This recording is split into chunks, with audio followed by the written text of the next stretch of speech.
हमने एक नई दुनिया नहीं पाई, हमने एक दुनिया बनाई डार्क मैटर से। पहले संकेत छोटे थे, हमें लगा कि वे खराबी थे।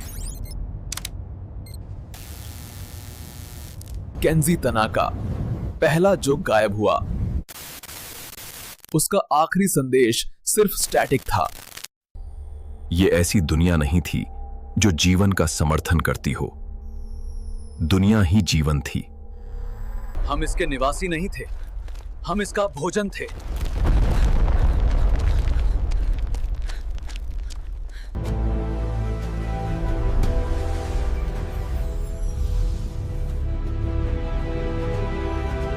हमने एक नई दुनिया नहीं खोजी, हमने उसे बनाया ब्रह्मांड के ही ताने बाने से, डार्क मैटर से।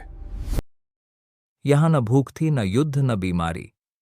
हमने पृथ्वी पर छाई चुनौतियों पर विजय पाली थी। यहाँ कोई भूख नहीं थी, कोई युद्ध नहीं था, कोई बीमारी नहीं थी। हमने उन चुनौतियों पर विजय प्राप्त कर ली थी जिन्होंने पृथ्वी को त्रस्त किया था। हम पदार्थ के स्वामी बन गए थे, वास्तविकता के वास्तुकार। क्या गलत हो सकता है? हमारी रचना परिपूर्ण थी, स्थिर, सजीव, या ऐसा हमने सोचा था। पहले संकेत छोटे थे, इतने छोटे कि हमने उन्हें साधारण खराबी मान लिया। मेरी बेटी ने कहा कि जमीन उससे फुसफुसाई। हमने उससे कहा कि यह सिर्फ उसकी कल्पना थी। वनस्पति हिलने लगी थी, जीवन के साथ नहीं, बल्कि एक अजीब समन्वित लय के साथ। मेरी बेटी ने कहा कि जमीन उससे फुसफुसा रही थी। हमने उससे कहा कि यह बस उसकी कल्पना थी। ऐसा लगा जैसे ग्रह ही हमें परख रहा था, हमें देख रहा था। हमने 72 घंटे तलाशी ली, संघर्ष के कोई संकेत नहीं, कोई शव नहीं, वो बस गायब हो गया। उसका आखिरी संदेश अधूरा था। उसने लिखा था कि दीवारें। आधिकारिक कहानी एक दुर्घटना थी, लेकिन हम जानते थे किसी चीज ने उसे ले लिया था। उस रात पहली बार हमारी दुनिया एक पिंजरे जैसी लगी थी। केंजी के गायब होने ने हमें गहराई से देखने पर मजबूर किया, हमारे पैरों तले की जमीन पर ही सवाल उठाने पर मजबूर किया। ऊर्जा की रीडिंग, वे भूवैज्ञानिक नहीं थीं, वे जैविक थीं, जैसे मस्तिष्क तरंगें। यह एक ऐसी दुनिया नहीं थी जो जीवन का समर्थन करती थी, दुनिया ही जीवन थी। हमने एक ग्रह पर कॉलोनी नहीं बनाई, हमने इसे एक जीवित, सोचने वाले प्राणी के अंदर बनाया है। और अब वो अंततः जाग रहा था। ये मांस और हड्डियां नहीं खाता, ये कुछ और खाता है, चेतना। जब वो तुम्हें ले जाता है तो कोई आवाज नहीं होती, कोई चीख नहीं, बस एक गहरा सन्नाटा। उनकी बुद्धि बस वास्तविकता से अनप्लग हो जाती है, मिटा दी जाती है और अवशोषित हो जाती है। हम उसके दिमाग में विचारों की तरह हैं और वो हमें भूलने लगा है। हम इसके निवासी नहीं हैं, हम इसका भोजन हैं। हम मवेशी नहीं बनेंगे, हम इंसान थे, हम पलटवार करेंगे। हमारी योजना एक उच्च आवृत्ति वाली सोनिक हमले से उसकी चेतना को बाधित करना है ताकि उसे सिरदर्द हो जाए। एक पल के लिए यह काम कर गया, हमें एक ठहराव महसूस हुआ। यह सीख गया था, इसने खुद को ढाल लिया, इसने हमारे सबसे बड़े हथियार को एक मामूली झुंझलाहट समझा। आप युद्ध कैसे लड़ते हैं जब युद्ध का मैदान ही आपका दुश्मन है? जब युद्ध विफल हुआ तो हम भी विफल हो गए। एथेल का सपना मर गया और दुस्वप्न शुरू हुआ। नरेटर, भ्रम एक प्लेग की तरह फैल गया।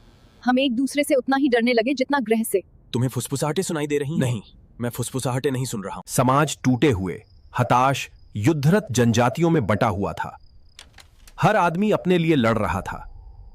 बच्चे खेलना बंद कर चुके थे। वे बस नीचे के राक्षस की तस्वीरें बनाते थे। कुछ के लिए अंत की खामोशी निराशा के शोर से बेहतर थी। डॉक्टर थॉर्न ने इससे लड़ने की कोशिश की। डॉक्टर वैंस इसे समझना चाहती थी, एक कहीं अधिक खतरनाक रास्ता। उसने उसके मन को छुआ, एक चेतना जो आकाश गंगाओं जितनी पुरानी, शून्य जितनी विशाल थी। हमसे उसे कोई नफरत नहीं थी, कोई दुर्भावना नहीं, उसे कुछ भी महसूस नहीं हुआ। हम उसके लिए बिल्कुल मायने नहीं रखते थे। हम उसका भोजन नहीं थे, हम उसके सपनों के लिए सामग्री थे। एक विदेशी नींद में फीकी प्रतिध्वनि। वो बच तो गई, लेकिन अपने साथ एक भयानक सच लाई। हम कुछ भी नहीं हैं। सच्चाई ने हमें आखिरी मौका दिया, जीतने का नहीं, भागने का।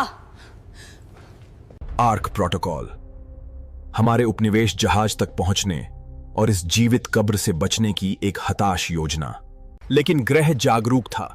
हर कदम पर वो हमें रोकने की कोशिश कर रहा था। हमें खामोश रहना पड़ा, हमें तेज रहना पड़ा और हमें गिरे हुए को पीछे छोड़ना पड़ा। वो रहा मुक्ति, लेकिन वो मौत के मैदान के पार था। ग्रह ने हम पर वो सब कुछ फेंक दिया जो उसके पास था। वो जानता था कि हम जा रहे थे। रैंप अटक गया था, हम फंस गए थे। ग्रह का दिमाग करीब आ रहा था। हमें एक विकर्षण की जरूरत थी, उसका ध्यान खींचने के लिए, एक बड़े ऊर्जा विमोचन की। यह एक घातक कार्य होगा। उसने अपना दिमाग राक्षस को दे दिया ताकि हम अपना बचा सकें। उसके बलिदान ने हमें कुछ सेकंड दिए। हमारी मुक्ति का मूल्य हमारे निर्माता का दिमाग था। हम बच गए, हम सच में बच गए। हम आजाद थे। हमने निकटतम तारे के लिए एक रास्ता तय किया, अपने बुरे सपने को हमेशा के लिए पीछे छोड़ दिया।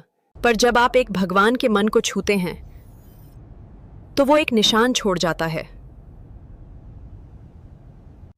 वो हमें रोक नहीं सका, लेकिन उसे ऐसा करने की आवश्यकता नहीं थी। उसने एक बीज बोया था।